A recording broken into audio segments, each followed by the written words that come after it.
Hello students, myself Sumit Yadav.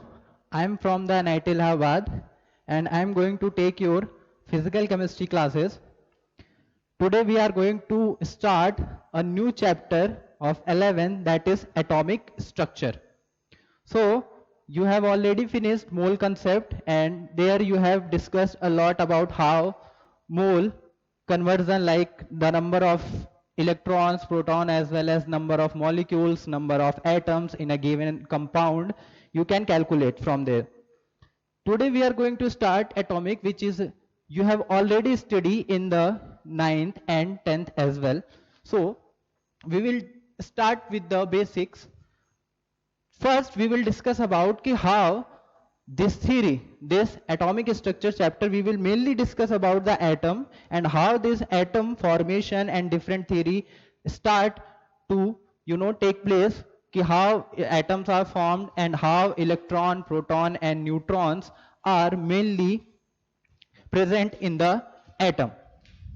So, if we talk about the basics, like if we talk about the history, then you have studied in the 9th class about the Dalton's atomic theory. Dalton was the first person who actually gave postulates about the formation of atom. So like I am going to write down Dalton's atomic theory. So what was the postulates of the Dalton's atomic theory when he gave the atomic theory in 1800 around? So the first point about Dalton's atomic theory was atom is the smallest unit.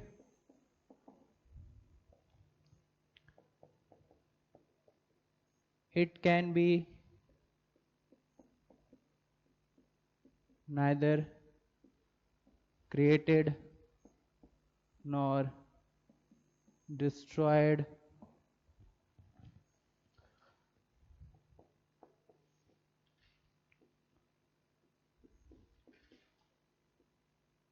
different elements have different types of atom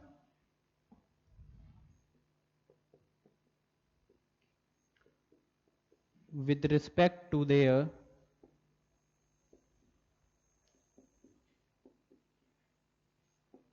properties. Different elements have different type of atom with respect to their properties. In the same way, we can say the fourth point was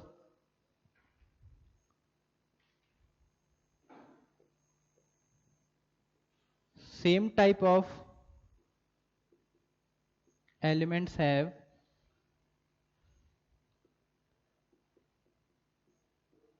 similar types of atom with respect to their properties. You have already studied these points in the 9th or 10th class. So I'm just giving a brief idea here, like what actually Dalton's talk about and how this idea arises. Like Dalton says atom is the smallest unit, यानी कि each and every matter is made up of atom. जो भी हम देखते हैं इस universe में, like different state की अगर हम बात करें मैटर की, लाइक सॉलिड है, लिक्विड है या गैस है, every state is made up of smallest unit and that unit is defined as the atom. The second point is it can be neither created nor destroyed. Means atom वो smallest unit है जिसे ना तो हम create कर सकते हैं और ना तो हम destroy कर सकते हैं. मतलब it is talking about the conservation of mass. Mass will be conserved. जैसे हम पढ़ते हैं conservation of mass, जो कि chemistry में भी है conservation of mass, या आप physics में भी एक जो लॉ ऑफ नेचर हम बोल सकते हैं कि मास हमेशा कंजर्व रहेगा, केवल एक फॉर्म दूसरे फॉर्म में कन्वर्ट हो रही है मैटर की, ओवरऑल मैटर का जो मास है that will be conserve. So second point is it can be neither created not destroyed. मतलब एटम को ना तो हम बना सकते हैं और ना ही हम डिस्ट्रॉय कर सकते हैं. सो एक फॉर्म को दूसरे फॉर्म में कन्वर्ट किया जा सकता है. The third point is different element have different type of atom with respect to their properties. Dalton's ने ये बोला कि जो डिफरेंट एलिमेंट्स हैं उनके जो एटम्स हैं वो भी डिफरेंट प्रॉपर्टी के हैं. जैसे हम बात करें कि दो एलिमेंट हमने ले लिया, लाइक एक कार्बन एक ऑक्सीजन. अब कार्बन की जो एटम होगा वो डिफरेंट होगा, ऑक्सीजन का एटम है वो डिफरेंट होगा, दोनों की प्रॉपर्टीज डिफरेंट होंगी. तो डिफरेंट एलिमेंट है तो they have a different property. Fourth, same types of element have similar types of atom with respect to their property. अगर एक ही एलिमेंट की हम बात कर रहे हैं, सिमिलर टाइप ऑफ एलिमेंट, तो जो उसके एटम होंगे दे विल बी सिमिलर. उसी तरह if you talk about fifth point, then what was the fifth point? Atom of different element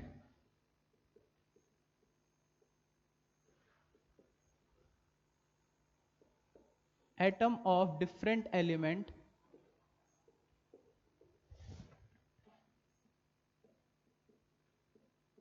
combine in certain ratio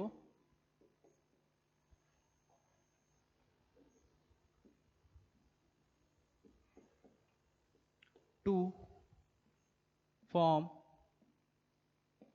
compounds. Different element के जो atom है वो एक सर्टेन रेशियो में combine होते हैं to form the compound. Like अगर हम एग्जांपल की बात करें, वाटर, वाटर में क्या है? H2O. Like carbon dioxide CO2. यहाँ पे हाइड्रोजन एंड ऑक्सीजन का जो रेशियो है एटम के रिस्पेक्ट में 2:1, यहाँ पे 1:2. तो ये बोल रहे हैं कि atom of different element, different element की हम बात करें like hydrogen oxygen, two different elements are there. Carbon oxygen, two different elements are there. एक सर्टेन रेशियो में कंबाइन होते हैं टू फॉर्म ए कंपाउंड. जब भी एक कंपाउंड का फॉर्मेशन होगा तो उसमें इन एटम्स का जो रेशियो होगा वो हमेशा कांस्टेंट रेशियो रहेगा, फिर चाहे हम वो डिफरेंट स्टेट की बात करें. आपको पता है अगर हम वाटर की बात कर रहे हैं तो चाहे वो लिक्विड स्टेट में हो या H2O सॉलिड स्टेट में हो या फिर वो वेपर स्टेट में हो, हमेशा H और O का जो रेशियो रहेगा वो तो 2:1 ही रहेगा, वो तो कांस्टेंट ही रहेगा. अब वो चाहे वेपर स्टेट हो, चाहे लिक्विड वाटर हो या फिर आइस हो. तो ये कुछ पॉइंट्स हैं और ये आपने पहले भी पढ़ रखे हैं. तो डॉल्टन्स ने ये पॉइंट्स दिए, बट 19th सेंचुरी में डॉल्टन्स ने ये दिए और अराउंड 100 इयर्स इसको एक्सेप्ट भी किया गया. हालांकि different scientist were working on that, but still they were accepting the Dalton's atomic theory. उसके बाद पहली बार हमें सब एटॉमिक पार्टिकल्स के बारे में पता चला by the discovery of electron, proton and neutron.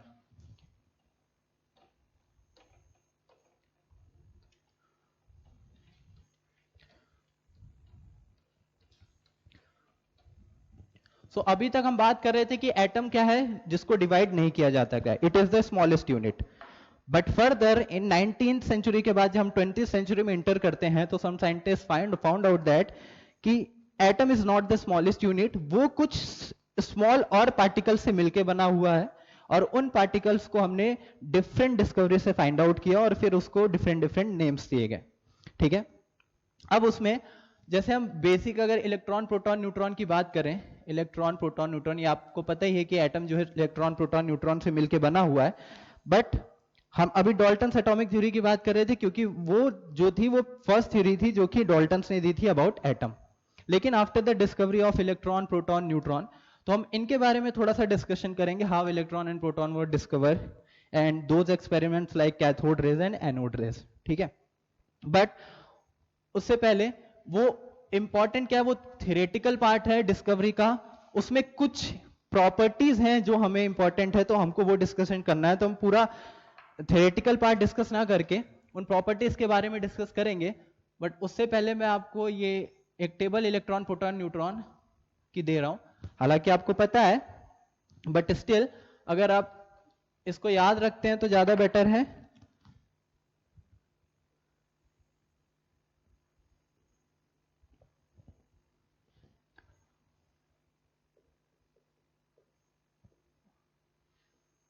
Electron, proton and neutron. सबसे पहले मैं बात करता हूं चार्ज की. सबने पढ़ रखा है 9th और 10th क्लास में, इतना तो सबको आइडिया है कि इलेक्ट्रॉन प्रोटॉन पे चार्ज क्या होता है, तो इलेक्ट्रॉन के रिस्पेक्ट में हम माइनस दिखा रहे हैं 1.602 into 10 to the power minus 19 coulomb, ये चार्ज की यूनिट हो गई। प्रोटॉन के रिस्पेक्ट में हम पॉजिटिव दिखा रहे हैं 1.602 into 10 to the power minus 19 coulomb, and with respect to neutron क्या आएगा, 0। सबने पढ़ा ये। Then with respect to mass, mass की बात करें 9.1 into 10 to the power minus 31 KG, ये केजी के रिस्पेक्ट में हम किलोग्राम में दिखा रहे हैं, तो 9.10 समथिंग आएगा, बट वो 9.1 कंसीडर करके चलते हैं, या 9.11 आप लिख सकते हैं। प्रोटॉन के रिस्पेक्ट में 1.673 into 10 to the power minus 27 KG, and neutron 1.675 into 10 to the power minus 27 KG.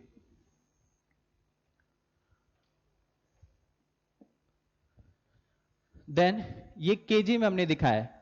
With respect to per unit mass, हम मास को ही रिप्रेजेंट कर रहे हैं, but with respect to per unit mass अगर हम दिखाएं तो वो कितना आ जाएगा, 0.00054, दिस इज 1.00727, ये 1.00867, बट ये 1.00727 तो 1 कंसीडर करके चलने। कैलकुलेशन में आपको ये सारी चीजें नहीं यूज करनी है, राउंड ऑफ करके कैलकुलेशन करनी है, वो आपको पता है कि राउंड ऑफ कैसे किया जाता है, ठीक है। ये जो मास है ये एएमयू के रिस्पेक्ट में मैं दिखा रहा हूं यहाँ पे, ये आपको पहले ही लिखा हुआ है केजी के रिस्पेक्ट में, और मोल कंसेप्ट में आप पहले ही पढ़ चुके हैं। 1 एएमयू के रिस्पेक्ट में अगर हम दिखाते हैं तो 1.66 into 10 to the power minus 27 KG, ये कन्वर्जन होगा, पढ़ा ही होगा सबने मोल कंसेप्ट में, जहां पे एएमयू रिप्रेजेंट क्या कर रहा है, एटॉमिक मास यूनिट। ये भी मास की एक यूनिट है, केजी भी मास की यूनिट है। एएमयू हम रिप्रेजेंट करते हैं केवल और केवल एटम के मास को रिप्रेजेंट करने के लिए, क्योंकि अगर हम केजी में रखेंगे हमेशा मास, ये वाला मास, तो कैलकुलेशन करते टाइम कैलकुलेशन हमेशा लेंदी जाएंगी। तो आपको सिंपली नॉर्मल मास रखना है एएमयू के रिस्पेक्ट में, अदरवाइज अगर केजी में पूछा गया तो केजी में कैलकुलेट कर लेंगे इस कन्वर्जन का यूज करके। तो हमने यही कन्वर्जन यहाँ पे यूज किया है।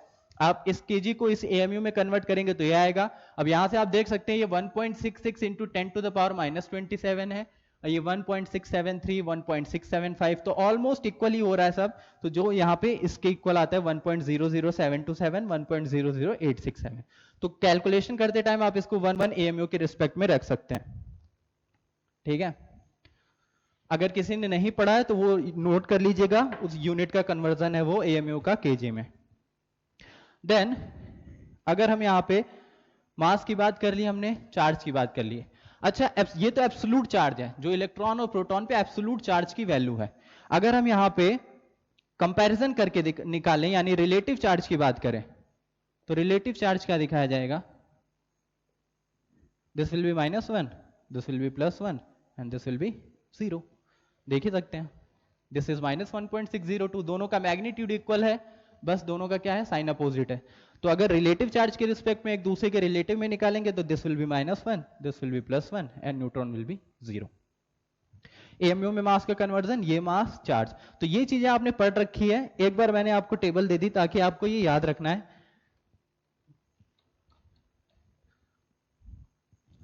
आगे मैं इसको रफ करता हूं, ठीक है।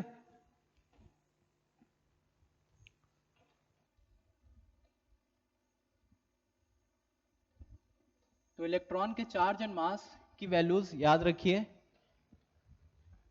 इलेक्ट्रॉन, प्रोटॉन एंड न्यूट्रॉन की आगे क्वेश्चन करते टाइम हम यूज करेंगे।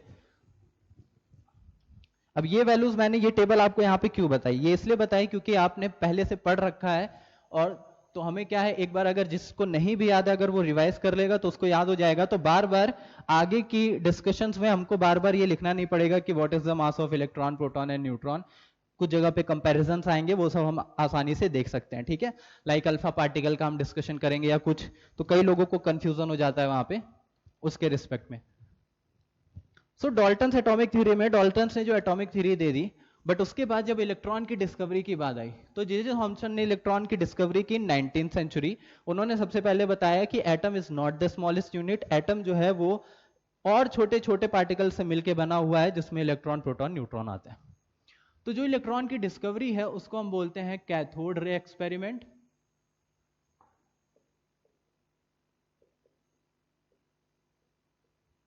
Cathode ray experiment by J J Thomson. तो जे थॉमसन ने कैथोड रे एक्सपेरिमेंट किया उन्होंने फर्स्ट टाइम, और वहां से उन्होंने इलेक्ट्रॉन, इवन उन्हें नहीं पता था कि वो इलेक्ट्रॉन की डिस्कवरी कर रहे हैं, और उन्होंने ना तो इलेक्ट्रॉन नाम दिया, बट कैथोड रेस की जो उन्होंने प्रॉपर्टी बताई वो प्रॉपर्टीज इलेक्ट्रॉन से मिलती जुलती थी, जिसको बाद में इलेक्ट्रॉन नाम दे दिया गया। तो हम थोड़ा सा डिस्कशन करते हैं कि उन्होंने एक्चुअली कैसे फाइंड आउट किया कैथोड रेस। तो ये हम एक डिस्चार्ज ट्यूब बना रहे हैं।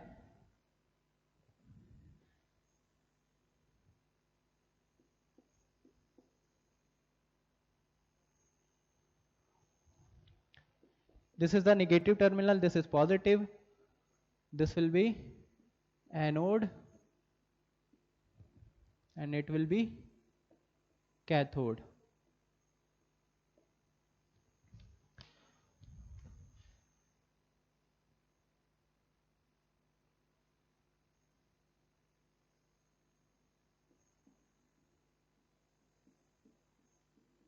This is the vacuum pump. अब देखते हैं हम आगे इसमें हुआ क्या।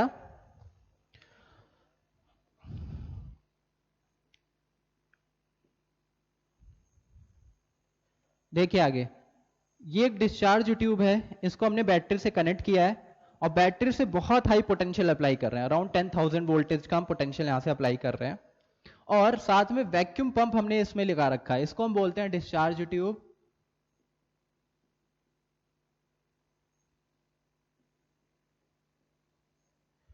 वैक्यूम पंप से हमने क्या किया है, इसके अंदर, इस ट्यूब के अंदर जो गैस प्रेजेंट थी उसको हमें क्या करना है, सक करके बाहर निकालना है, और यहां का जिसकी वजह से प्रेशर क्या हो जाएगा, बहुत कम हो जाएगा, अराउंड 10⁻⁻² atm। नॉर्मल प्रेशर अगर होता तो कितना होता, 1 atm के अराउंड होता।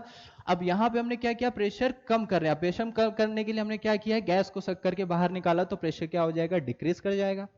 प्रेशर डिक्रीज कर गया, प्रेशर इज नाउ 10⁻⁻² atm। हमने वैक्यूम पंप से इसके अंदर की गैस निकाली और साथ में बहुत हाई वोल्टेज बैटरी से अप्लाई किया। अब इसमें क्या हुआ, जो कुछ गैसेज यहां प्रेजेंट थी, गैस का वॉल्यूम हमने बहुत कम कर दिया, बट स्टिल कुछ एटम्स प्रेजेंट है, और ये जो एनोड हमने दिखाया है, अगर हम यहां पे परफोरेटेड एनोड यूज करें, परफोरेटेड एनोड मतलब जिसके पीछे क्या होगा, जिसमें क्या प्रेजेंट होगा, पोर्स प्रेजेंट होंगे, एंड दिस इज, ये जो मैं यहां पे ब्लू कलर से दिखा रहा हूं, this is the zinc sulphide screen. Zinc sulphide screen का यूज किया जाता है फ्लोरोसेंस के लिए, which is use for the fluorescence. Fluorescence का क्या मतलब है, फ्लोरोसेंस का मतलब है, अगर मैं आपको नॉर्मल टर्म्स में समझाऊं तो फ्लोरोसेंस का मतलब आप समझ सकते हैं कि एक तरह की शाइनिंग है। शायद फ्लोरोसेंस कुछ ऐसे मटेरियल होते हैं, जैसे जिंक सल्फाइड हमने यहां पे लिया, वो क्या करते हैं, फ्लोरोसेंस। अब उसका एक फिनोमेना है, उसकी एक मैकेनिज्म है। फ्लोरोसेंस फाइंड आउट करने के लिए आप आगे पढ़ेंगे फिजिक्स में। फ्लोरोसेंस में क्या होता है, जब कोई डिफरेंट वेवलेंथ या हाई वेवलेंथ किसी डिफरेंट कंपाउंड्स पे गिरती है, तो वहां से सेम वेवलेंथ ना निकल के कोई दूसरी वेवलेंथ की लाइट वहां से इजेक्टेड होती है। बट अभी के लिए हम उतना डिटेल में ना जाके, फ्लोरोसेंस जैसे हम नॉर्मल बात कर लें, आपने गाड़ियों को देखा है रोड पे अगर हम ट्रेवल करते हैं, लाइक बाइक राइडिंग या फिर ड्राइविंग ए कार, तो रोड्स पे लाइट्स लगी होती है बीच में ना, तो उन पे जब लाइट्स पड़ती है तो वो शाइन करता है, दैट इज द फ्लोरोसेंस। आप बोल सकते हैं कि वो क्या करना है, शाइनिंग का। जब उस पे हाई एनर्जी के पार्टिकल्स या फिर कोई लाइट या कोई हाई एनर्जी की वेवलेंथ अगर स्ट्राइक करेगी, तो वहां पे क्या आएगा, एक शाइनिंग आएगी। तो हमने जिंक सल्फाइड की स्क्रीन लगा रखी थी। अब ओवरऑल क्या किया जे थॉमसन ने, एक डिस्चार्ज ट्यूब ली, उसमें वैक्यूम पंप से गैस को बाहर निकाल के प्रेशर बहुत कम कर दिया, और बैटरी से बहुत हाई वोल्टेज अप्लाई किया।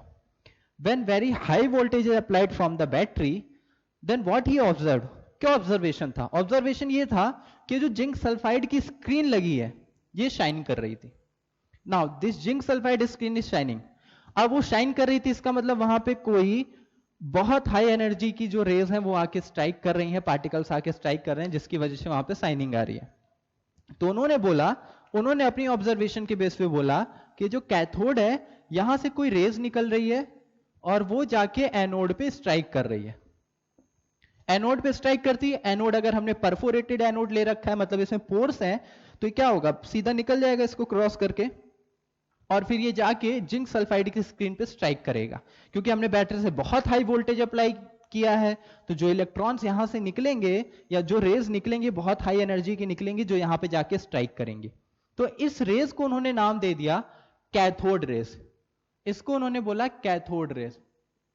क्यों बोला कैथोड रेज? क्योंकि उन्होंने अपने एक्सपेरिमेंट के बेस पे ये फाइंड आउट किया कि कैथोड से एक बहुत हाई एनर्जेटिक रेज निकल रही हैं जो एनोड के पीछे जाके जिंक सल्फाइड की स्किन पे स्ट्राइक कर रही हैं, जिसकी वजह से वहां पे क्या आ रहा है, फ्लोरोसेंस आ रहा है। तो इसको उन्होंने नाम दे दिया कैथोड रेज। बट फर्दर इसी के बारे में इसी एक्सपेरिमेंट पे कुछ और एक्सपेरिमेंट्स किए गए और ये फाइंड आउट किया गया कि इन कैथोड रेज की क्या प्रॉपर्टी है, और फिर इन्हीं कैथोड रेज को बाद में नाम दे दिया गया इलेक्ट्रॉन। तो जे थॉमसन ने जो डिस्कवरी की उसमें उन्होंने बताया कि यहां पे कोई कैथोड से निकलने वाली रेज है जो यहां पे जाके स्ट्राइक कर रही हैं, जिसका नाम उन्होंने कैथोड रेज दिया। बट उसकी जो प्रॉपर्टीज आगे इसी एक्सपेरिमेंट में और फाइंड आउट की गई, तो उससे हमें यह पता चला कि जो रेज यहां से निकल रही हैं they are electrical negatively electrically charge and that's why they are termed as electron. तो वो इलेक्ट्रॉन की डिस्कवरी कर नहीं रहे थे, बट इलेक्ट्रॉन डिस्कवर्ड हुआ वहां से। अब हम बात कर रहे थे कैथोड रेज प्रॉपर्टी की। तो ये तो एक्सपेरिमेंट था जो मैंने आपको समझाने के लिए बताया कि किस तरीके से कैथोड रेज का एक्सपेरिमेंट किया जे थॉमसन ने। अब फर्स्ट हम पॉइंट अगर बात प्रॉपर्टीज ऑफ कैथोड रेज हम डिस्कस करते हैं, और उसी में मैं आपको फिर आगे चीजें समझाता हूं। Properties of cathode rays. So first point, properties of cathode rays. देखिए इसी एक्सपेरिमेंट में आपको एक्सप्लेन कर रहा हूं, उसमें आगे क्या क्या किया गया। यहां कैथोड से एक रेज निकल रही थी जो यहां जाके स्ट्राइक कर रही थी। अगर मैं यहां पे कोई एक ऑब्जेक्ट रख दूं, कोई भी एक ऑब्जेक्ट रख दूं इसके पाथ में, तो जो यहां से इलेक्ट्रॉन निकलने वाले या जो रेज यहां से निकल रही है कैथोड से, वो क्या होगा, ये जो ऑब्जेक्ट रखा है इसकी जस्ट इमेज यहां पीछे बनेगी, क्योंकि यहां पे शाइनिंग आ रही थी, शाइनिंग आ रही है। अगर मैं बीच में कोई ऑब्जेक्ट रख रहा हूं और उस ऑब्जेक्ट की इमेज यहां पे बन रही है, इसका क्या रिप्रेजेंटेशन है, ये रिप्रेजेंट कर रहा है कि जो कैथोड रेज है वो स्ट्रेट लाइन में ट्रेवल करती हैं। अगर वो स्ट्रेट लाइन में ट्रेवल नहीं करती तो इसका एग्जैक्टली इमेज यहां पे नहीं बनता उसी साइज का। ठीक है, तो cathode rays travel in straight line, first point. Second point, second point ये कैथोड रेज स्ट्रेट लाइन में ट्रेवल करती हैं। उसके बाद हमने ये फाइंड आउट किया कि cathode raise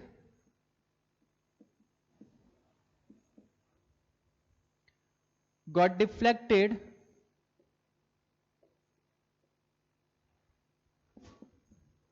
in the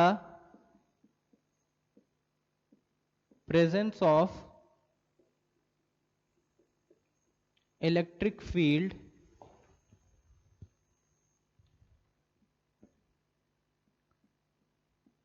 towards the positive charged plate. Cathode rays got deflected in the presence of electric field towards the positive charge plate. अब देखिए अगर मैं इसको रफ कर दूं यहां पे कैथोड रे, हमें इसकी प्रॉपर्टी, हम यहां पे इसकी प्रॉपर्टी फाइंड आउट कर रहे हैं इसी एक्सपेरिमेंट में। अब क्या किया गया आगे, यहां पे इलेक्ट्रिकल चार्ज अप्लाई किया गया बाहर से इलेक्ट्रिकल चार्ज, मतलब हम यहां पे इलेक्ट्रिक एक करंट यहां पे प्रोवाइड कर रहे हैं बैटरी से, जहां पे हमने ये पॉजिटिव टर्मिनल ये नेगेटिव टर्मिनल अगर बना दिया, तो ये जो रेज निकल रही थी यहां से, हमने ये ऑब्जर्व किया कि इसका जो डिफ्लेक्शन था वो किधर था, पॉजिटिव। अब ये स्ट्रेट लाइन में मोशन ना करके पॉजिटिव की तरफ मूव कर रही थी, ऐसे इनका मोशन हो रहा था। वो कैसे पता चलेगा, अगर मैं यही जिंक सल्फाइड की स्क्रीन जो मैंने यहां पे लगा रखी है, अगर मैं यही जिंक सल्फाइड की स्क्रीन यहां पे लगा दूं तो यहां पे शाइनिंग आने लगेगी। तो ये इधर मुड़ गई, यहां पे कोई शाइनिंग नहीं आएगी और यहां पे शाइनिंग आएगी, जो ये रिप्रेजेंट कर रहा है कि अब ये स्ट्रेट लाइन में मोशन ना करके इस डायरेक्शन की तरफ यहां पे टिल्ट हो गए। तो जब ये यहां पे इस डायरेक्शन की तरफ मूव कर रही है, जो ये रिप्रेजेंट कर रहा है कि जब मैं बाहर से एक इलेक्ट्रिक फील्ड अप्लाई करता हूं जो कि पॉजिटिव नेगेटिव प्लेट्स को रिप्रेजेंट कर रहा है, तो ये जो कैथोड रेज है ये पॉजिटिव की तरफ मुड़ रही हैं। और अगर ये पॉजिटिव की तरफ मुड़ रही हैं तो इसके ऊपर चार्ज क्या प्रेजेंट होगा, नेगेटिव। तो कैथोड रेज पे चार्ज कैसा आएगा, नेगेटिव। इसीलिए इसको बाद में फिर नाम दिया गया इलेक्ट्रॉन, और हमने बोला इलेक्ट्रॉन कैसा होता है, निगेटिवली चार्ज पार्टिकल होता है। अभी हम यहां पे कैथोड रेज की, और यही कैथोड रेज जो है वो इलेक्ट्रॉन को रिप्रेजेंट कर रहे हैं। Then third point, cathode rays are made up of material particle, या फिर आप मैटर बोल सकते हैं, ठीक है। Cathode rays are made up of material particle, ये बोल रहा है कि जो कैथोड रेज यहां से निकल रही हैं वो एक्चुअली एक मटेरियल पार्टिकल से मिलके बनी हुई है, मतलब वो एक पार्टिकल्स हैं। अब वो हमें कैसे पता चलेगा, वो हमने ये ऐसे फाइंड आउट किया कि अगर हम यहां पे कोई एक पैडल रख दें बीच में, ठीक है, छोटा सा, अगर मैं एक पैडल रख दूं तो ये क्या कर रहा है, ये जाके यहां पे स्ट्राइक कर रहा है और इसको रोटेट करा दे रहा है, ये रोटेट करने लगेगा पैडल।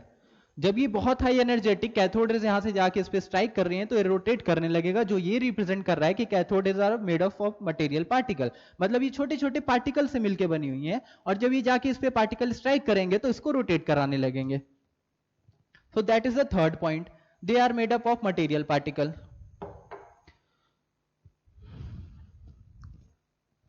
चलिए मैं इसको रफ करता हूं अभी।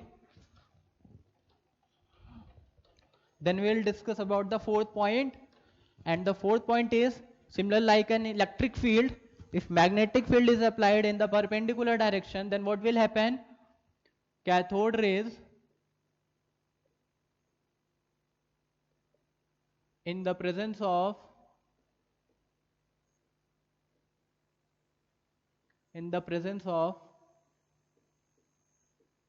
magnetic field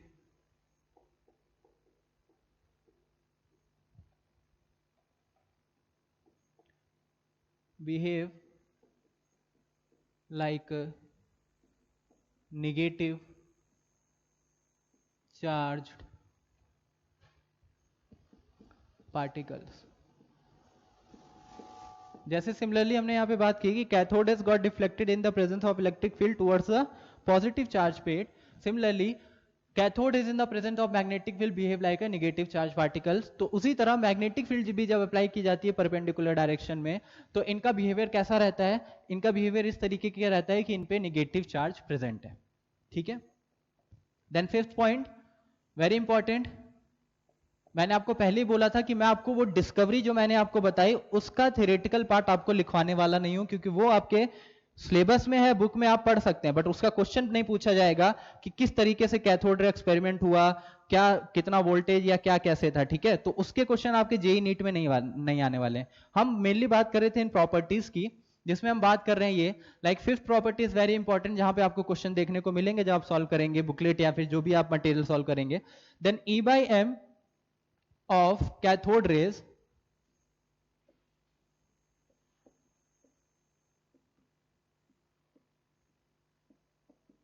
does not depend upon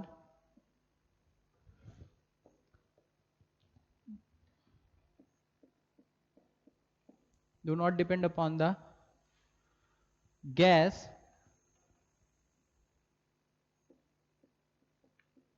which is present in the discharge tube. Very important point. देखिए E by M of cathode rays do not depend upon the gas which is present in the discharge tube. E by M का क्या represent कर रहा है? E है वो charge को represent कर रहा है, चार्ज, एंड M है जो मास को रिप्रेजेंट कर रहा है। E by M जो है कैथोड रेज का do not depend upon the gas which is present in the discharge tube. अभी मैंने यहाँ पे एक सेटअप बनाया था और मैंने आपको समझाया कि किस तरीके से डिस्चार्ज ट्यूब में एक हाई वोल्टेज जब अप्लाई किया जाता है प्रेशर बहुत कम करके, तो कैथोड से एक रेज निकलती हैं जो एनोड की तरफ मूव करती हैं, और वो एनोड के पीछे जिंक सल्फाइड की स्क्रीन पे जाके स्ट्राइक करती हैं जहां पे फ्लोरोसेंस आता है, उनको नाम दे दिया गया कैथोड रेज। फिर उनके कुछ और एक्सपेरिमेंट के बेसिस पे हमने ये पॉइंट फाइंड आउट किए, जहां से हमें ये पता चला कि कैथोड रेज एक्चुअली एक पार्टिकल से मिलकर बनी हुई हैं, और साथ में उस पे निगेटिव चार्ज है जो कि हमें इलेक्ट्रिक फील्ड अप्लाई करने पे और मैग्नेटिक फील्ड अप्लाई करने पे पता चला। तो अभी यहां से आपको ये तो क्लियर हो गया कि cathode raise small small particle से मिलकर बनी हुई है और उस पे निगेटिव चार्ज है, और इसी पार्टिकल को हमने नाम दिया इलेक्ट्रॉन। यानी ये जो कैथोड रेज निकल रही थी वो एक्चुअल में इलेक्ट्रॉन से, जो जिन पे चार्ज क्या है, निगेटिव, और वो एक स्मॉलर पार्टिकल्स हैं, ठीक है। अब E बाई एम की हम बात कर रहे हैं, तो अब अगर मैं यहां पे समझाऊं आपको, मैं पूरा सेटअप फिर से नहीं बना रहा, बस मैं आपको यहां पे समझाने के लिए बता रहा हूं कि ये अगर हमारी डिस्चार्ज ट्यूब थी, इधर कैथोड था, इधर एनोड था, जो कि हमने कैसा लिया था, परफोरेटेड एनोड, मतलब पोर्ट से, और पीछे वो जाके स्ट्राइक कर रहा था। अब क्या होगा, जो इलेक्ट्रॉन यहां से निकल रहे हैं, इलेक्ट्रॉन यहां से इजेक्ट हो रहे थे, ये जा रहे हैं। अब इसके अंदर एक गैस प्रेजेंट है, वो गैस मैं कोई भी गैस ले सकता हूं, मान लीजिए मैंने हीलियम ले ली, दिस इज द हीलियम। तो ये जो गैस प्रेजेंट है यहां पे helium, and electron is ejected from the cathode. तो निकलने वाले इलेक्ट्रॉन के लिए, ये जो हम कैथोड रेज की बात कर रहे हैं, ऑफ कैथोड रेज, हमें पता है कैथोड रेज इलेक्ट्रॉन से मिलकर बने हैं, और कैथोड रेज का E बाई एम, ई जो है वो रिप्रेजेंट कर रहा है चार्ज को, एम है मास को, do not depend upon the gas. तो इस कैथोड रेज का E बाई एम गैस पे डिपेंड नहीं करेगा। क्यों नहीं करेगा? क्योंकि ये जो निकल रहे हैं ये तो इलेक्ट्रॉन है कैथोड रेज, और इनका जो चार्ज है और जो मास है वो तो कांस्टेंट है। अभी हमने एक टेबल बनाई थी, उसमें आपने देखा चार्ज बाय मास का रेशियो, तो E बाई एम की वैल्यू हमेशा कांस्टेंट रहेगी। तो वो गैस के अंदर कौन गैस, मतलब इस डिस्चार्ज ट्यूब में कौन सी गैस प्रेजेंट है उस पर डिपेंड नहीं करता। समझ में आया? तो E बाई एम की जो वैल्यू है वो डिपेंड नहीं करेगी गैस पे। ये 5 पॉइंट्स है about the properties of cathode rays, और फिर इन्हीं कैथोड रेज को हमने बाद में नाम क्या दे दिया, इलेक्ट्रॉन, और इसीलिए हम जे थॉमसन को भी क्रेडिट देते हैं for the discovery of electron. Now we will discuss about, after the cathode rays experiment, anode rays.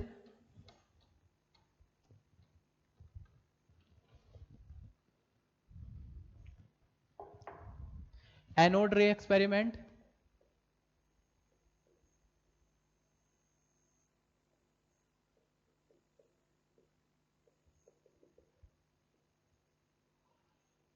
Similar kind of experiment है ये भी,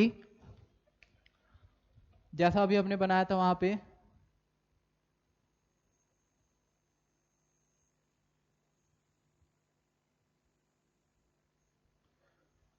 इस बार हम कुछ चेंजेस कर रहे हैं, वो चेंजेस आप ऑब्जर्व करिए कहां पे हम कर रहे हैं उसको, और उसके रिस्पेक्ट में हम देखेंगे कि क्या हमारे पास आता है। अगेन हमने यहां बैटरी से सेम लाइक 10,000 वोल्टेज का अगर पोटेंशियल अप्लाई किया, हमने वैक्यूम पंप यूज किया जहां से हमने इस गैस को बाहर निकाला है, बट पूरी गैस यहां पे बाहर नहीं है, और जो प्रेशर है वो ऑलमोस्ट डिक्रीज करके 10 to the power minus 2 atm के अराउंड है। तो बहुत लो प्रेशर पे, ये एक्चुअली फैराडे ने फाइंड आउट किया था कि जब बहुत लो प्रेशर पे एक हाई वोल्टेज अप्लाई किया जाता है किसी डिस्चार्ज ट्यूब में, तो जो गैस होती है वो इलेक्ट्रिसिटी का कंडक्शन कर सकती है। बट अभी हम फैराडे के बारे में बात नहीं कर रहे हैं। सो हम यहाँ पे ये कर रहे हैं कि इस प्रॉपर्टीज का, जो फैराडे ने फाउंड आउट किया था, उस प्रॉपर्टी का यूज किया जे थॉमसन ने, और वहां से उन्होंने कैथोड रेस के बारे में बताया। अब anode rays experiment, anode rays experiment जो है ये गोल्ड स्टैंड ने किया। इन्होंने क्या किया, कुछ चेंजेस किए। वो चेंजेस हम यहाँ पे देख सकते हैं कि लास्ट टाइम हमने यहाँ पे परफोरेटेड एनोड यूज किया था, इस बार हमने यहाँ पे परफोरेटेड कैथोड यूज किया है। This is a perforated cathode, और ये हमने लगाई है जिंक सल्फाइड की स्क्रीन। क्या यूज है इसका, फ्लोरोसेंस का। सेम काम कर रहे हैं, 10,000 बैटरी से वोल्टेज अप्लाई कर रहे हैं, सेम पोटेंशियल यहां पे है, और साथ में सेम प्रेशर डिक्रीज करके हमने 10 की पावर माइनस 2 के अराउंड ही रखा है। इस बार हमें क्या ऑब्जर्व हो रहा है, इस बार हमको यहां पे फ्लोरोसेंस देखने को मिल रहा है। लास्ट टाइम हमने यहां जिंक सल्फाइड लगाई थी तो यहां फ्लोरोसेंस आ रहा था, इस बार यहां लगाई है तो यहां फ्लोरोसेंस आ रहा है। क्या रीजन होगा? अब ये तो हमारा नेगेटिव टर्मिनल ही है, ये पॉजिटिव है, ये हमारा कैथोड ही है, and this one is anode. तो इलेक्ट्रॉन जो थे, इलेक्ट्रॉन अगर इलेक्ट्रॉन ऐसे निकल रहे हैं बैटरी से और वो ऐसे मूव कर रहे हैं, और फिर यहां से ये जो हमने इलेक्ट्रोड यूज किया है वहां से अलग इलेक्ट्रॉन ये निकल रहे हैं, तो इलेक्ट्रॉन तो ऐसे ही मूव करेंगे, इलेक्ट्रॉन तो इसी डायरेक्शन मूव करेंगे, पॉजिटिव की तरफ, एनोड की तरफ, और ये ऐसे जाएंगे सीधा और यहां जाके स्ट्राइक करेंगे। जो इधर निगेटिव टर्मिनल से निकल रहे electron, they will directly strike on the positive terminal which is anode. तो यहां पे इसके पीछे जिंक सल्फाइड जो हमने लगाई है कैथोड के पीछे, यहां पे क्या रीजन है फ्लोरोसेंस आने का? उसका रीजन ये है, अब मैं आपको यहां पे समझाता हूं, इसको समझने के लिए ट्राई करिएगा। एटम, आपको पता है कि एटम जो है इलेक्ट्रॉन प्रोटॉन से मिलकर बना है, न्यूट्रॉन से। प्रोटॉन और न्यूट्रॉन न्यूक्लियस में होते हैं, इलेक्ट्रॉन इस न्यूक्लियस के सराउंड में क्या कर रहा है, सर्कुलर पाथ पे मोशन कर रहा है, ठीक है। ये प्रोटॉन न्यूट्रॉन। अब एक हाई एनर्जेटिक ये एक एटम है, किसका एटम है? गैस का एटम। कौन सी गैस का एटम? जो गैस यहाँ पे प्रेजेंट है इसके अंदर। गैस के कुछ एटम तो प्रेजेंट है, हमने पूरी गैस बाहर नहीं निकाली थी, हमने प्रेशर डिक्रीज किया है, कुछ गैस के एटम प्रेजेंट है। वॉल्यूम उनका बहुत कम, मतलब वॉल्यूम इसकी रिस्पेक्ट में ही, लेकिन एटम की जो डेंसिटी है वो बहुत कम है। अब ये गैस का एटम है और ये मैं इधर से दिखा रहा हूं इलेक्ट्रॉन। ये वो इलेक्ट्रॉन है जो इधर से निकल रहे हैं और ये एक एटम है। ये इलेक्ट्रॉन बहुत हाई स्पीड से निकल रहा है, बहुत हाई एनर्जी के साथ, जो हमने यहाँ पे बैटरी से इसको अप्लाई किया दिया है, हाई पोटेंशियल। तो बहुत हाई एनर्जी के साथ जब ये जाके एटम पे स्ट्राइक करेगा तो इसके इलेक्ट्रॉन्स को बाहर निकाल देगा। और ये भी आपको पता है कि अगर किसी न्यूट्रल एटम से एक इलेक्ट्रॉन को निकाल दिया जाए तो उस पर चार्ज क्या आ जाएगा? पॉजिटिव। जैसे मैं आपको सिंपल एग्जांपल से बताऊं, आपने पढ़ रखा है कि Na से अगर मैं एक इलेक्ट्रॉन इजेक्ट कर दूं तो ये कन्वर्ट हो जाएगा Na+ में और साथ में एक इलेक्ट्रॉन बाहर निकल गया। सिमिलर लाइक अगर मैं Ca से 2 इलेक्ट्रॉन बाहर निकाल दूं तो this will converted into Ca2+ plus 2 electron. तो इलेक्ट्रॉन निकालने के बाद एक न्यूट्रल एटम से जब एक इलेक्ट्रॉन निकलेगा तो किसमें कन्वर्ट होगा? पॉजिटिव आयन में, जिसको हम कैटायन बोल रहे हैं, कैटायन में कन्वर्ट हो जाएगा। तो यहां पे जो गैस के एटम है, इलेक्ट्रॉन जब बहुत हाई स्पीड से जाके इस गैस के एटम पे स्ट्राइक करते हैं तो इसके इलेक्ट्रॉन को बाहर निकाल देगा। तो जो न्यूट्रल एटम था पहले गैस का, अब वो दो पार्ट में टूट गया है। किस किस में? एक तो कैटायन और दूसरा इलेक्ट्रॉन। इलेक्ट्रॉन इससे बाहर निकला तो इस पे चार्ज आ जाएगा पॉजिटिव। चार्ज इस एटम पे आ गया पॉजिटिव तो ये बन गया कैटायन। क्या कर रहे हैं मैं फिर से समझा रहा हूं। जो इलेक्ट्रॉन यहां से निकल रहे हैं कैथोड से, अभी हमने कैथोड रे एक्सपेरिमेंट में पढ़ा था, वो सीधा जाके यहां पे जो एटम है गैस के, उस गैस के एटम पे स्ट्राइक कर रहा है और उस गैस के एटम को कैटायन में कन्वर्ट कर दे रहा है। तो यहां पे जो न्यूट्रल गैस का एटम था वो कैटायन बन गया। अब कैटायन पे चार्ज है पॉजिटिव और उसका काम है मूव करना टुवर्ड्स नेगेटिव इलेक्ट्रोड। तो ये जो कैटायन बना, वो कैटायन यहां से मूव कर रहा है कैथोड की तरफ और वो एक्चुअली जाके यहां पे स्ट्राइक कर रहा है, जिसकी वजह से यहां पे फ्लोरोसेंस आ रहा है। क्योंकि जब कैटायन ये बन जाएगा, अब ये एटम है, अगर ये दो पार्ट में टूट गया, पॉजिटिव जो कि कैटायन दिखा रहा हूं मैं, और यहां पे साथ में इलेक्ट्रॉन, तो जो इलेक्ट्रॉन होगा वो तो अभी भी एनोड की तरफ मूव करेगा, बट जो पॉजिटिव वाला है वो किधर मूव करेगा? वो कैथोड की तरफ मूव करने लगेगा। और जब ये पॉजिटिव वाला कैथोड की तरफ मूव करेगा, क्योंकि कैथोड पे निगेटिव चार्ज है, तो पॉजिटिव वाला इधर मूव करेगा, परफोरेटेड कैथोड से पास करके यहां पीछे जाके स्ट्राइक करेगा, जिससे यहां पे फ्लोरोसेंस आएगा। ठीक है, ये हम बात कर रहे हैं कैटायन की, हम बात यहां पे प्रोटॉन की नहीं कर रहे हैं। मैं क्या बोल रहा हूं, दो पार्ट्स में टूटा है, कैटायन एंड इलेक्ट्रॉन। मतलब हमारा जो एटम था गैस का, वो चार्ज पार्टिकल में कन्वर्ट हो गया। तो अब मैं यहां पे प्रॉपर्टीज ऑफ एनोड रे डिस्कस करता हूं।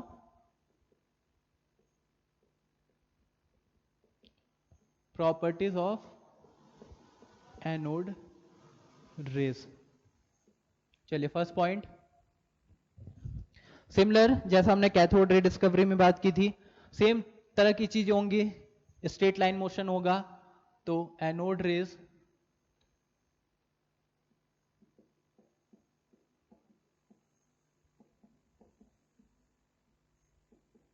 travel in anode rays travel in straight line. Second point,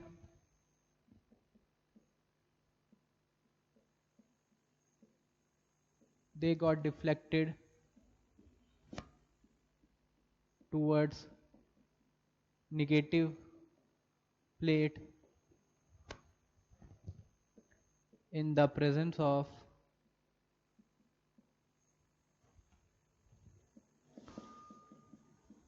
electric field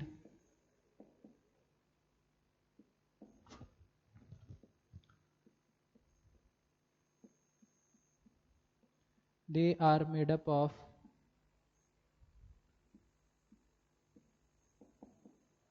material particle. Similarly fourth point आप लिख सकते हैं जो मैंने वहां से लिखा था, अभी आप देख सकते हैं anode rays travel in straight line, they got deflected towards negative plate. अब मैंने आपको समझाया कि यहाँ पे दो चीजें बन रही हैं, जो गैस का एटम था वो कैटायन एनायन में टूटा और ये जो कैटायन था ये इधर मूव कर रहा है, पॉजिटिव वाला जो है पार्ट वो इधर मूव कर रहा है। तो अगर इलेक्ट्रिक फील्ड अप्लाई करेंगे तो किधर डाइवर्ट हो जाएगा? नेगेटिव प्लेट की तरफ। They are made up of material particle. Fourth point इसी तरह आप मैग्नेटिक फील्ड का लिख सकते हैं, जो मैंने आपको वहां पे कैथोड रेज में लिखवाया था कि मैग्नेटिक फील्ड अगर अप्लाई करेंगे तो पॉजिटिव इलेक्ट्रिक रेज की तरह ये क्या करेगा? बिहेव करेगा। अब जो यहां पे E बाई एम की अगर हम बात करें, E by M ratio depend upon the gas which is present in discharge tube। तो आपको एक चीज क्लियर है कि इलेक्ट्रॉन था, निगेटिव था, पॉजिटिव है तो निगेटिव की तरफ मूव करेगा, तो इलेक्ट्रॉन था वो एनोड की तरफ मूव कर रहा था, और जो हमारा एटम का कैटायन बना था वो कैथोड की तरफ मूव करेगा। तो उसके बेसिस पे हमने सेम तरह से ये कुछ प्रॉपर्टीज फाइंड आउट कर ली। अब मैंने आपको बोला था अभी कैथोड रेस में कि हमारे पास E बाई एम का रेशियो वाला पॉइंट जो है वो इंपॉर्टेंट है, याद रखिएगा। यहां पे हम बता रहे हैं E by M ratio depend upon the gas which is present in discharge tube. Why? यहां पे E बाई एम का रेशियो डिस्चार्ज ट्यूब में जो गैस प्रेजेंट है उस पर डिपेंड करेगा। क्यों करेगा?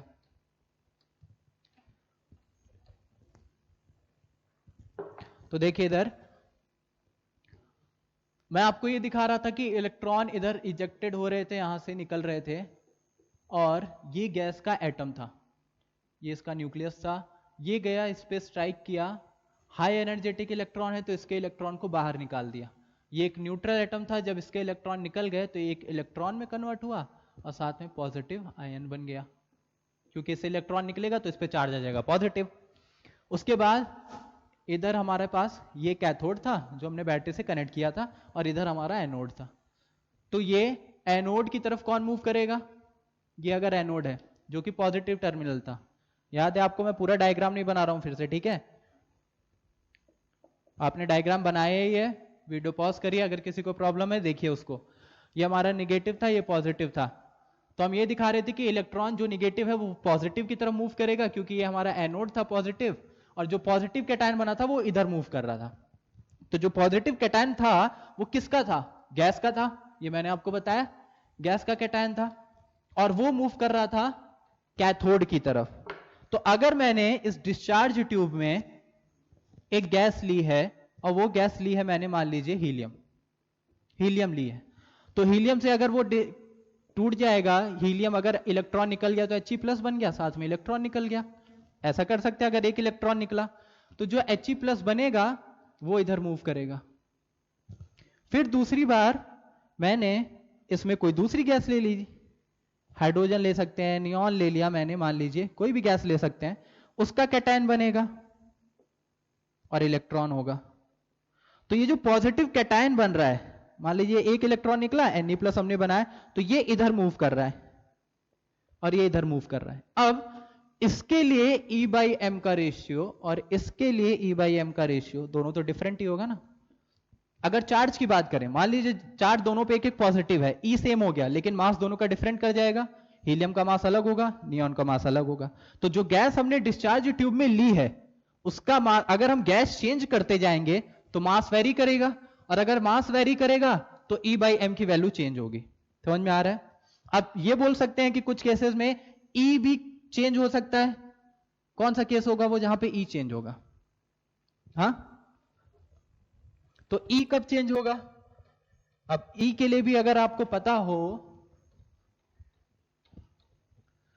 मैं आपको यहां पे सिंपल समझाता हूं। E बाई एम का रेशियो चेंज हो रहा है, बट मैं ये नहीं बोल रहा हूं, मैं आपको क्या समझाया, दो गैसेस ली, हीलियम नियॉन, दो डिफरेंट बार, तो He प्लस बना, यहाँ Ne प्लस बना, दोनों इधर मूव कर रहे हैं, दोनों के चार्ज अभी सेम है क्योंकि एक एक पॉजिटिव चार्ज है, मास दोनों का वेरी कर गया। तो इसका मतलब ये नहीं कि हर बार E कांस्टेंट रहेगा, केवल M पे डिपेंड करेगा, E भी चेंज होगा। E कब चेंज होगा? अब जैसे यहां पे मैंने हीलियम ली थी, फिर से मैं ले रहा हूं यही हीलियम। अब एक एटम तो हीलियम का प्रेजेंट नहीं है, एटम कई ढेर सारे यहां प्रेजेंट होंगे गैस के, और जो इलेक्ट्रॉन यहां से निकल रहे हैं तेजी से एक हाई स्पीड एनर्जी के साथ, उस इलेक्ट्रॉन का काम क्या है, वो जाके एटम से टकरा रहे। अब ये हीलियम का एटम है, ये इसका पॉजिटिव, हीलियम के दो इलेक्ट्रॉन्स हैं, और ये एक हीलियम का एटम है पॉजिटिव, इसके दो इलेक्ट्रॉन्स हैं। ऐसा भी हो सकता है कि यहां से जो कैथोड से इलेक्ट्रॉन निकल रहे हैं, एक एटम से दो इलेक्ट्रॉन टकरा जाए, अगर दो इलेक्ट्रॉन टकरा गए तो इसके दोनों इलेक्ट्रॉन निकाल देंगे, अगर दोनों इलेक्ट्रॉन निकल गए तो ये कन्वर्ट हो जाएगा He2 प्लस में। बट ऐसा हर एटम के साथ जरूरी नहीं है, हो सकता है किसी एटम के साथ एक ही इलेक्ट्रॉन स्ट्राइक कर पाए और उसका एक ही इलेक्ट्रॉन निकले और दूसरा रह जाए, तो ये कन्वर्ट होगा He प्लस में।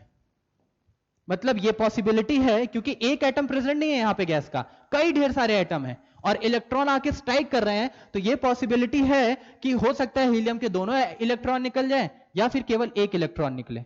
तो उस रिस्पेक्ट में अगर हो सकता है हमारे पास He2+ के आयन भी बनेंगे और He+ आयन भी बनेंगे, और वो सारे के सारे इधर मूव करेंगे क्योंकि सब पे पॉजिटिव चार्ज है, बट उनका E की वैल्यू डिफरेंट हो जाएगी क्योंकि उन पे चार्ज अलग अलग है। तो उस रिस्पेक्ट में E की वैल्यू डिफरेंट हो जाएगी, और E जब डिफरेंट हो जाएगा तो उसके E/m का रेशियो भी डिफरेंट आ जाएगा। तो E/m रेशियो जो है वो गैस पे डिपेंड कर रहा है, जो गैस प्रेजेंट है डिस्चार्ज ट्यूब में, और E एंड M दोनों की वैल्यू वेरी कर सकती है। ठीक है, क्लियर? आपको ये प्रॉपर्टीज याद रखनी है जो कैथोड रेज एनोड रेज की प्रॉपर्टीज मैंने बताई हैं। अब सवाल उठता है कि इस एनोड रेज डिस्कवरी में जो अभी हमने डिस्कशन किया उसमें प्रोटॉन कहां से आएगा? हम इसी एनोड रे डिस्कवरी को प्रोटॉन बोलते हैं, लाइक कैथोड रे डिस्कवरी को हमने बोला था इलेक्ट्रॉन है, तो एनोड रे डिस्कवरी हमें प्रोटॉन क्या है? अभी मैंने डिस्चार्ज ट्यूब में गैस कौन सी ली थी? हीलियम नियॉन लिया था एग्जांपल। अब अगर मैं सबसे लाइटेस्ट एलिमेंट के रिस्पेक्ट में चला जाऊं, हाइड्रोजन, तो जब हाइड्रोजन का आपको पता है हम रिप्रेजेंट करते हैं 1H1, है ना, और हाइड्रोजन के पास इलेक्ट्रॉन कितने होंगे? एक इलेक्ट्रॉन है, और साथ में एक प्रोटॉन है जो मैं यहां पे दिखा दे रहा हूं 1p। न्यूट्रॉन क्या है? 0। जब इसके पास एक ही इलेक्ट्रॉन है, तो हाइड्रोजन से अगर एक इलेक्ट्रॉन निकाल देंगे तो किसमें कन्वर्ट हो जाएगा? H+, साथ में E-। तो अगर मैंने हाइड्रोजन गैस ली तो उस रिस्पेक्ट में हर बार केवल H+ बनने की पॉसिबिलिटी है,